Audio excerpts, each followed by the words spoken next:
All right, Catherine, thank you. Well, I'm joined by two guests very bright and early on this Friday morning. Mayor Kevin Adams, Kevin Sullivan, two big heads in the upcoming Horseheads St. Patrick's Day Parade. Guys, thank you first of all for being here bright and early. I know that's not what anyone wants to do first, but let's talk about the big thing here. 20th anniversary parade. Correct. What can people expect? Well, tomorrow, so 2 weekends in a row, Horseheads Fire Department, in conjunction with the Village of Horseheads, has got two Irish weekends planned. Tomorrow is the parade. So starting at 1 o'clock is our forming of our parade. Parade starts at 2 o'clock tomorrow. Okay. And tell me about that. Well, first tell me, when do people start lining up if they are in the parade? And then what's the route they're going to go? So where could people line up to see it? So the route, I'll begin. People basically can park and sit and watch the parade anywhere along the route. All right. Starts on Sarah Street and Center at Horseheads High School, goes down, takes a left on Main Street, goes through historic Hanover Square, and then disperses right there at the Horseheads Fire Department. And tell me, are you guys going to be in the parade, or are you guys just going to be organizing it? Can we expect to see you guys on some floats?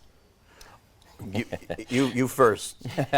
Oh yeah, there's going to be tons of floats. There's going to be live entertainment. We've got pipe bands this year, Broome County, police and drum and corps. Pipe band coming out of Gates near Rochester. Horseheads marching band, floats, all kinds of things. And Max, I want to let you know, I'm going to drop an exclusive right here. Okay. The mayor's float is rumored to have a 5-foot rubber duck in a St. Patrick's Day outfit. So that's an exclusive that we're just releasing here today. You're stunning me here right here. Yep. I was not prepared for that one. Yep. Can I just ask really quick, do you have plans for the duck afterwards?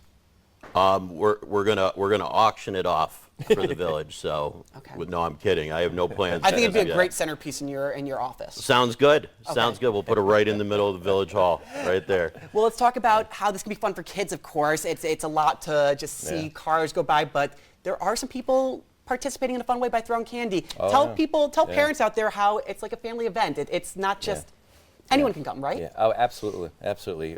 Ranges from kids to adults and stuff.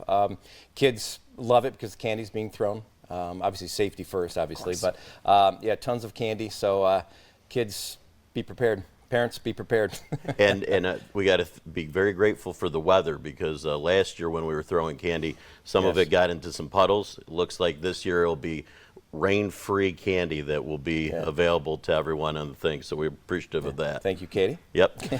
Yeah, WENY was there last year. We got a little wet, but we all survived. But let's talk about the Shamrock in the square. You guys painted it last weekend. Yes. It's staying strong. I have to say, last year's I was down there and attempted to paint. Let's leave it at attempted. Why do you guys do that every year, and how long is it expected to last? Because obviously St. Patty's Day comes and goes, but this Shamrock doesn't. Yeah. So we've done that for about 20 years. The Village of Horseheads has graciously said that it was okay for us to paint. So 10 by 10, 12 by 10, whatever the size of that Shamrock is. Every year that we've had a parade, we've had a nice, great green Shamrock right there in the middle of Hanover Square. And for people that want to get involved in the future with this parade and with other things in the village, how can they do that? Obviously, sometimes it goes over your head a little bit that these events come up so quickly. And, we're in the middle of winter, spring's here. How can people get involved in future events like this? They can call the village hall. Our village manager, Nate Nagel, is also our recreation director.